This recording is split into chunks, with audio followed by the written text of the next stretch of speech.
ಜೈ ಹಿಂದ್. ಎಲ್ರಿಗೂ ನಮಸ್ಕಾರ. ಇವತ್ತಿನ ನಮ್ಮ ಟಾಪಿಕ್ ಏನ್ ಗೊತ್ತಾ? ಒಬ್ಬ ವ್ಯಕ್ತಿ ಒಂದು ದಿನಕ್ಕೆ ಎಷ್ಟು ನೀರನ್ನು ಕುಡಿಬೇಕು. ಕಡಿಮೆ ನೀರು ಕುಡಿದ್ರೆ ಆ ವ್ಯಕ್ತಿಗೆ ಏನನ್ನೆಲ್ಲ ತೊಂದರೆ ಆಗುತ್ತೆ, ಮತ್ತೆ ಜಾಸ್ತಿ ನೀರು ಕುಡಿದ್ರು ಕೂಡ ಆ ವ್ಯಕ್ತಿಗೆ ಏನನ್ನೆಲ್ಲ ತೊಂದರೆ ಆಗುತ್ತೆ. ಇದ್ರ ಬಗ್ಗೆ ನಾವು ಇವತ್ತು ಮಾತಾಡ್ತಾ ಇದೀವಿ. ಓಕೆ, ತುಂಬಾ ಜನ ನೀರ್ ಕುಡಿಯೋದು ಸಾಮಾನ್ಯ ಅನ್ಕೊಂಡಿದ್ದಾರೆ. ಆದ್ರೆ ನಮ್ಮ ಬಾಡಿ, ನಾವು ನೀರ್ ಯಾವ ರೀತಿ ಕುಡಿತೀವಿ, ಎಷ್ಟು ಕುಡಿತೀವಿ, ಆ ರೀತಿ ಮೇಲೆ ನಮ್ಮ ಬಾಡಿ ತುಂಬಾ ಆರೋಗ್ಯವಾಗಿ ಇರುತ್ತದೆ. ಹೌದಾ? ನಮ್ಮ ದೇಹ ಏನಿದೆ ಅಲ್ಲ, 60% ನೀರಿಂದನೇ ತುಂಬಿರುತ್ತೆ. ಹೌದು, ನಮ್ಮ ಬಾಡಿ ಏನೇನೆಲ್ಲ ಕೆಲಸ ಮಾಡ್ಬೇಕಂದ್ರೆ ವಾಟರ್ ಬೇಕು. ಅದು ನಮ್ಮ ಬ್ರೈನ್ ಇಂದ ಹಿಡಿದು, ಹಾರ್ಟ್ ಇಂದ ಹಿಡಿದು, ಲಂಗ್ಸ್ ಇಂದ ಹಿಡಿದು, ಕಿಡ್ನಿಯಿಂದ ಹಿಡಿದು, ನಮ್ಮ ಮೂಳೆ, ಪ್ರತಿಯೊಂದಕ್ಕೂ ನೀರ್ ಬೇಕು. ಆದ್ರೆ ತುಂಬಾ ಜನ ಏನ್ ಮಾಡ್ತಾರೆ ಅಂದ್ರೆ ನೀರೇ ಕುಡಿಯೋದಿಲ್ಲ. ಇದರಿಂದ ತುಂಬಾ ಪ್ರಾಬ್ಲಮ್ಸ್ ಆಗುತ್ತೆ. ಏನೇನ್ ಪ್ರಾಬ್ಲಮ್ಸ್?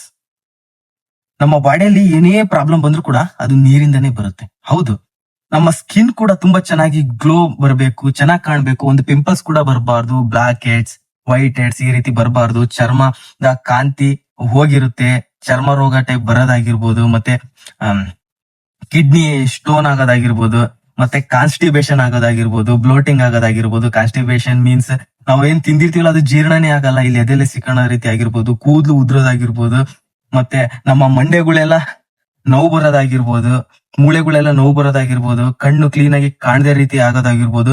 ಇನ್ನು ಎಷ್ಟು ಹೇಳ್ಕೊಂತ ಹೋದ್ರು ಕಮ್ಮಿ. ಹೌದು, ಇದೆಲ್ಲದಕ್ಕೂ ಕೂಡ ವಾಟರ್ ಬೇಕು. ಆದ್ರೆ ತುಂಬಾ ಜನ ವಾಟರ್ ಕುಡಿಯೋದೇ ಇಲ್ಲ. ಅದಕ್ಕೋಸ್ಕರ ವಾಟರ್ ಕುಡಿಯೋದು ತುಂಬಾ ಮುಖ್ಯ.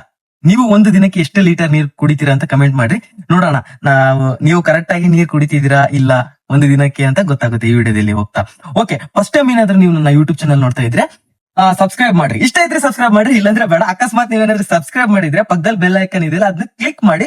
ಆಲ್ಗೆ ನೀವೇನಾದ್ರೂ ಕೊಟ್ರೆ ಹೊಸದಾಗಿ ನಾನು ಯಾವುದೇ ರೀತಿ ವಿಡಿಯೋ ಹಾಕಿದ್ರು ಕೂಡ ನಿಮಗೆ ನೋಟಿಫಿಕೇಶನ್ ಬರುತ್ತೆ. ಓಕೆ, ಇವಾಗ ನಮ್ಮ ಟಾಪಿಕ್ ಈಗ ಮತ್ತೆ ಏನಂದ್ರೆ, ನಮ್ಮ ಬಾಡಿಯಲ್ಲಿ ನೀರು ಕಡಿಮೆ ಆಗಿದೆ ಅಂತ ನಾವ್ ಹೇಗ್ ಕಂಡುಹಿಡಿಯೋದಂದ್ರೆ, ನಾವೇನು ರಿಸರ್ಚ್ ಮಾಡಕ್ ಹೋಗ್ತೀವಲ್ಲ, ಯೂರಿನ್ ಕಲರ್ ಇಂದನೂ ಕೂಡ ನಾವು ಕಂಡುಹಿಡಿಬಹುದು. ಹೌದು, ನಮ್ಮ ಬಾಡಿಲಿ ಏನಾದ್ರು ಸ್ಮೆಲ್ ಬರ್ತಾ ಇದ್ರೆ, ತುಂಬಾ ಸ್ಮೆಲ್ ಬರ್ತಾ ಇದ್ರೆ, ಮತ್ತೆ ಯೂರಿನ್ ಕಲರ್ ತುಂಬಾ ಯೆಲ್ಲೋ ಕಲರ್ ಆಗಿದ್ರೆ, ಅವಾಗ ನಾವು ಅರ್ಥ ಮಾಡ್ಕೋಬೇಕು ನಮ್ಮ ದೇಹದಲ್ಲಿ ವಾಟರ್ ಕಡಿಮೆ ಆಗಿದೆ ಅಂತ. ಅವಾಗ ನಾವು ನೀರ್ನ ಜಾಸ್ತಿ ಕುಡಿಬೇಕು.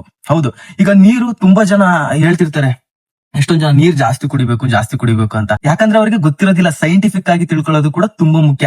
ನಾವು ಜಾಸ್ತಿ ನೀರ್ ಕುಡಿತೀವಿ ಗೊತ್ತಾ, ಅವಾಗ ತುಂಬಾ ಪ್ರಾಬ್ಲಮ್ ಆಗುತ್ತೆ. ನಾವು ನಮ್ ದೇಹಕ್ಕೆ ಎಷ್ಟು ಬೇಕೋ ಅದಕ್ಕಿಂತ ಹೆಚ್ಚು ನೀರ್ ಏನಾದ್ರು ಕುಡಿದ್ವಪ್ಪ ಅಂದ್ರೆ ನಮ್ಮ ಕಿಡ್ನಿಗೆ ಲೋಡ್ ಬೀಳುತ್ತೆ. ಅವಾಗ ಅದಕ್ಕೆ ಜಾಸ್ತಿ ಕೆಲಸ ಕೊಟ್ಟಂಗ ಆಗುತ್ತೆ, ಅದಕ್ಕೂ ಕೂಡ ತುಂಬಾ ತೊಂದರೆ ಆಗುತ್ತೆ. ಅದಕ್ಕೋಸ್ಕರ ಒಂದು ದಿನಕ್ಕೆ ಒಬ್ಬ ನಾರ್ಮಲ್ ವ್ಯಕ್ತಿ ಇಷ್ಟೇ ನೀರು ಕುಡಿಬೇಕಂತ ಇರುತ್ತೆ. ಓಕೆ, ತುಂಬಾ ಜಾಸ್ತಿ ನೀರ್ ಕುಡಿತಾ ಏನಾಗುತ್ತೆ ಅಂದ್ರೆ ಕಿಡ್ನಿಯಿಂದ ತುಂಬಾ ಪ್ರಾಬ್ಲಮ್ ಆಗಿ ಮತ್ತೆ ನಮಗೆ ಯಾವುದೇ ಒಂದೊಂದರ ರೋಗಗಳು ಬರೋದಕ್ಕೆ ಶುರುವಾಗುತ್ತೆ. ಹೌದು, ನೀರು ಕುಡಿದ್ರು ಕೂಡ ನಮಗೆ ರೋಗಗಳು ಬರೋದಕ್ಕೆ ಶುರುವಾಗುತ್ತೆ. ಆದ್ರೆ ಜಾಸ್ತಿ ಕುಡಿಬಾರ್ದು. ಸೈಂಟಿಫಿಕ್ ಆಗಿ ಪ್ರತಿಯೊಂದು ವಿಷಯಗಳನ್ನ ತಿಳ್ಕೊಳ್ಳೋದು ತುಂಬಾ ಇಂಪಾರ್ಟೆಂಟ್. ಓಕೆ, ಒಬ್ಬ ವ್ಯಕ್ತಿ ಎಷ್ಟು ಕುಡಿಬೇಕು ನೀರು ಅಂದ್ರೆ, ನೀವು ಕಮೆಂಟ್ ಮಾಡಿದ್ರಲ್ಲ ಎಷ್ಟು ನೀರು ಅಂತ, ನಾನು ಹೇಳ್ತೀನಿ ನೋಡ್ರಿ. 7ರಿಂದ 8 ಗ್ಲಾಸ್ ಸೈಂಟಿಫಿಕ್ ಆಗಿ ತಿಳಿಸಿದ್ದಾರೆ. 7ರಿಂದ 8 ಗ್ಲಾಸ್ ಕುಡಿದ್ರೆ 3ರಿಂದ 3.5 ಲೀಟರ್ ನೀರ್ ಕುಡ್ದಂಗ್ ಆಗುತ್ತೆ. ಆದ್ರೆ ಒಬ್ಬ ಸಾಮಾನ್ಯ ವ್ಯಕ್ತಿಗೆ 7ರಿಂದ 8 ಗ್ಲಾಸ್ ನೀರ್ ಕುಡಿಬೇಕು, 3ರಿಂದ 3.5 ಲೀಟರ್ ನೀರ್ ಕುಡಿಬೇಕು. ಆದ್ರೆ ತುಂಬಾ ಜನ 3.5 ಲೀಟರ್ ಅಲ್ಲ, 2 ಲೀಟರ್ ಕೂಡ ಕುಡಿಯಲ್ಲ. ನಾವು 3.5 ಲೀಟರ್ ಹತ್ರ ನೀರ್ ಕುಡಿಬೇಕು. ನೋಡ್ರಿ, ನನಗೆ ಇವಾಗ ಬೆವರು ಬರ್ತೈತಿ. ಬೆವರು ಮತ್ತೆ ನಾವೇನ್ ಯೂರಿನಿಗೆಲ್ಲ ಹೋಗ್ತಿವಲ್ಲ, ಒಂದು ದಿನಕ್ಕೆ ನಮಗೆ 2 ಲೀಟರ್ ಹತ್ರ ನೀರು ಇಲ್ಲೇ ಹೋಗ್ಬಿಡುತ್ತೆ. ಅದಕ್ಕೋಸ್ಕರ 3ರಿಂದ 3.5 ಲೀಟರ್ ನೀರು ಕುಡಿಯೋದು ತುಂಬಾ ಅಗತ್ಯವಾಗಿರುತ್ತೆ. ಹೌದಲ್ವಾ?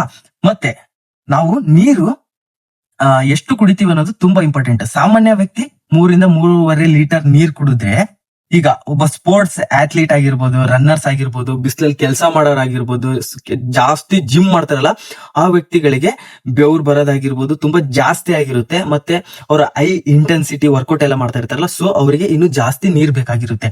ಕೆಲವರು ಅವರು ಕೂಡ ಏನ್ ಮಾಡ್ತಾರೆ ಅಂದ್ರೆ, ಅವರು ತುಂಬಾ ಜಾಸ್ತಿ ನೀರೇ ಕುಡಿಯೋದಿಲ್ಲ. ಯಾಕಪ್ಪ ಅಂದ್ರೆ ಆ ವ್ಯಕ್ತಿಗಳಿಗೆ ನೀರ್ ಕುಡಿಯೋದು ತುಂಬಾ ಇಂಪಾರ್ಟೆಂಟ್ ಆಗಿರುತ್ತೆ. ಅವರು ಒಂದು 5 ಲೀಟರ್ 5.5 ಲೀಟರ್ ತುಂಬಾ ಬೆವರು ಹೋಗ್ತಾ ಇರುತ್ತೆ. ಹಾರ್ಡ್ ವರ್ಕರ್ಸ್ ಇರ್ತಾರಲ್ಲ, ಅವರು ಅಷ್ಟೊಂದು ನೀರ್ ಕುಡಿಲೇಬೇಕು. ಸಾಮಾನ್ಯ ವ್ಯಕ್ತಿಗಳು 3ರಿಂದ 3.5 ಲೀಟರ್ ನೀರ್ ಕುಡಿಲೇಬೇಕು. ಇನ್ನು ಕೆಲವರು ಏನ್ ಮಾಡ್ತಾರೆ, ಸುಮ್ಮನೆ ನೀರ್ ಕುಡಿತಾನೆ ಇರ್ತಾರೆ. ಇದರಿಂದ ರೋಗಗಳ ಸಂಭವನೆ ಆಗ್ತವೆ. ಮತ್ತೆ ಇನ್ನೂ ಅವ್ರ ಸಮಸ್ಯೆ ಏನ್ ಮಾಡ್ತಾರೆ ಅಂದ್ರೆ, ಬೇಗ ನೀರ್ ಕುಡಿಯೋದು, ಬೇಗ ಘಟ ನೀರ್ ಕುಡಿತಾರೆ. ಈ ರೀತಿ ಯಾವತ್ತೂ ತಪ್ಪು ಮಾಡಬಾರ್ದು. ಇಲ್ಲೊಬ್ರು ಆಕ್ಟ್ರೆಸ್, ಹೀರೋಯಿನ್ ಇಂದ ವಿಡಿಯೋ ನೋಡ್ಬೋದು. ನೋಡ್ರಿ, ಅವರು ಯಾವ ರೀತಿ ನೀರ್ ಕುಡಿತಾ ಇದ್ದಾರೆ ಅಂತ. ಇದು ನಾವು ತಿಳ್ಕೊಳ್ಳೋದು ತುಂಬಾ ಇಂಪಾರ್ಟೆಂಟ್. ಬಾಯಲ್ಲಿ ನೀರ್ ಹಾಕೊಂಡು ಲಾಲಾರಸ ಅಂದ್ರೆ ಉಗುಳು ಈ ಕಡೆ, ಈ ಕಡೆ ಈ ರೀತಿ ಮಾಡ್ಕೊಂತ ನಿಧಾನಕ್ಕೆ ನಾವು ನೀರ್ನ ಕುಡಿಬೇಕು. ಅವಾಗ ನಮ್ಮ ಬಾಡಿ ಕ್ಲೀನ್ ಆಗಿ ಆ ನೀರ್ನ ತಗೊಳುತ್ತೆ. ಹೌದು, ಇಲ್ಲಪ್ಪ ಅಂದ್ರೆ ಸರಿಯಾಗಿ ನಮ್ಮ ಬಾಡಿ ಆ ನೀರ್ನ ತಗೊಳ್ಳೋದಿಲ್ಲ. ನೀರು ಸರಿಯಾಗಿ ಕುಡಿಯೋ ವಿಧಾನ ಅಂದ್ರೆ ಸ್ಲೋ ಆಗಿ ನೀರ್ನ ಕುಡಿಬೇಕು. ಬೇಗ ಬೇಗ ಘಟ ಘಟ ಯಾವತ್ತೂ ನೀರ್ನ ಕುಡಿಯಕ್ ಹೋಗ್ಬಾರ್ದು. ಓಕೆ, ನೀವು ಒಂದು ದಿನಕ್ಕೆ 3 ಲೀಟರ್ ಮೊದ್ಲಿಂದ ಕುಡಿತಾ ಇದ್ರೆ ನೀವು ತುಂಬಾ ಒಳ್ಳೆ ಕೆಲಸ ಮಾಡ್ತಾ ಇದ್ದೀರಾ ಅಂತ. ಮತ್ತೆ ಇನ್ನೊಂದು, ನಮ್ಮ ಬಾಡಿಯಲ್ಲಿ ನೀರು ಯಾವ ರೀತಿ ಕಡಿಮೆ ಆಗಿದೆ ಅಂತ ತಿಳ್ಕೊಳ್ಳೋದು ನಾನು ನಿಮಗೆ ಅವಾಗಲೇ ಹೇಳಿದ್ನಲ್ಲ. ಏನಿಲ್ಲ, ನೀವು ಒಂದು ದಿನಕ್ಕೆ 3-3.5 ಲೀಟರ್ ನೀರು ಕುಡಿಬೇಕು. ಹೌದಾ, ನಿಮಗೆ ಅನ್ಸುತ್ತೆ ಇನ್ನು ನಮಗೆ ಬಾಯಾರಿಕೆ ಆಗಿದೆ ಅಂದಾಗ ಅವಾಗೆಲ್ಲ ನೀವು ನೀರು ಕುಡೀರಿ. ಆದ್ರೆ ಇನ್ನೊಂದು ತಪ್ಪೇನಂದ್ರೆ ಊಟ ಮಾಡಿದ ತಕ್ಷಣ ನೀರು ಕುಡಿತಾ ಇರ್ತೀವಿ. ಊಟ ಮಾಡಿದ ತಕ್ಷಣ ಯಾವತ್ತೂ ನೀರು ಕುಡಿಬಾರ್ದು. ಯಾಕಪ್ಪ ಅಂದ್ರೆ ನಾವೇನು ಊಟ ಮಾಡಿರ್ತೀವಲ್ಲ, ಅದು ನೀರಿನ ಜೊತೆ ಹೋದಾಗ ಅದು ಕೂಡ ಸ್ವಲ್ಪ ಆಹಾರ ತೆಳ್ಳಗಾದಂಗೆ ನೀರ್ ಟೈಪ್ ಆಗಿರುತ್ತೆ. ಅದು ಕೂಡ ಕ್ಲೀನ್ ಆಗಿ ಡೈಜೆಸ್ಟ್ ಆಗೋದಿಲ್ಲ. ಊಟ ಮಾಡಿದ್ದು ಬಾಡಿ ಕೂಡ ತಗೊಳ್ಬೇಕು. ಅದಕ್ಕೋಸ್ಕರ ರಾತ್ರಿ ಮಲ್ಗೋಕ್ಕಿಂತ ಮುಂಚೆನೆ ಜಾಸ್ತಿ ನೀರ್ ಕುಡಿದು ಬಿಡ್ಬೇಕು. ಅಂದ್ರೆ ನಮ್ದ ದಿನನಿತ್ಯ ಚಟುವಟಿಕೆಯಲ್ಲಿ ನೀರ್ ಕುಡಿಬೇಕು. ರಾತ್ರಿ ಮಲ್ಕೋಬೇಕಾದ್ರೆ ನಾವೇನಾದ್ರು ಜಾಸ್ತಿ ನೀರ್ ಕುಡಿದಾಗ ನಾವು ವಾಕ್ ಮಾಡೋದಿಲ್ಲ, ಡೈರೆಕ್ಟ್ ಹಂಗೆ ಸ್ಲೀಪ್ ಮಾಡ್ಬಿಡ್ತೀವಲ್ಲ. ಅವಾಗ ಏನ್ ಪ್ರಾಬ್ಲಮ್ ಆಗ್ತದಂದ್ರೆ ಕಿಡ್ನಿಗೆ ಜಾಸ್ತಿ ಲೋಡ್ ಬೀಳುತ್ತೆ. ಅವಾಗ ನಮಗೆ ಏನ್ ಸಮಸ್ಯೆ ಆಗುತ್ತೆ ಗೊತ್ತಾ? ರಾತ್ರಿ ನಿದ್ದೆ ಬರಲ್ಲ. ಯಾಕೆ ಅಂದ್ರೆ ಆಗ್ಲಾಗ್ಲಾ ರಿಸರ್ಚ್ಗೆ ಯೂರಿನ್ಗೆ ಅರ್ಜೆಂಟ್ ಆಗ್ತಾನೆ ಇರುತ್ತೆ. ನೀವು ಪದೇ ಪದೇ ಯೂರಿನ್ಗೆ ಅರ್ಜೆಂಟ್ ಆಗ್ತಾ ಇದೆ, ನೀವು ಅರ್ಥ ಮಾಡ್ಕೊಂಡ್ಬಿಟ್ರೆ ನೀವು ಕರೆಕ್ಟ್ ಆಗಿ ನೀರ್ ಕುಡಿತಾ ಇಲ್ಲ, ಸ್ಪೀಡ್ ಆಗಿ ನೀರ್ ಕುಡಿತಾ ಇದ್ದೀರಾ ಅಂತ ಅರ್ಥ.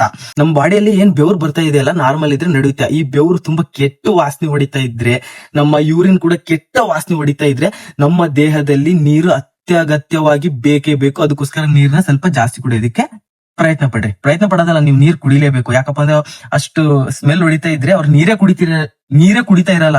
ದಿನಕ್ಕೆ 2-2.5 ಲೀಟರ್ ಅಷ್ಟೇ ನೀರ್ ಕುಡಿತಾ ಇರ್ತಾರೆ. ಸ್ವಲ್ಪ ಜಾಸ್ತಿ ನೀರ್ನ ಕುಡಿಬೇಕು.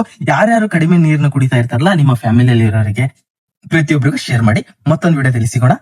ಜೈ ಹಿಂದ್. ನನ್ನ ಯೂಟ್ಯೂಬ್ ಅಲ್ಲಿ ಎಷ್ಟೊಂದು ವಿಡಿಯೋ ಹಾಕಿದೀನಿ, ಬುಕ್ ಸಮ್ಮರಿ, ಅದ್ ನೋಡ್ರಿ. ಫೈನಾನ್ಷಿಯಲಿ ಎಜುಕೇಶನ್ ತಿಳ್ಕೊಬಹುದು. ನೀವು ಯಾವ ರೀತಿ ನಾವು ಬಿಸ್ನೆಸ್ ಮಾಡಬಹುದು ವಿತೌಟ್ ಇನ್ವೆಸ್ಟ್ಮೆಂಟ್, ಅಸೆಟ್ಸ್ ಕಡೆ ಯಾವ ರೀತಿ ಫೋಕಸ್ ಮಾಡಿ ರಿಚ್ ಹೇಗೆ ಆಗೋದಂತ ನೋಡ್ಬೋದು.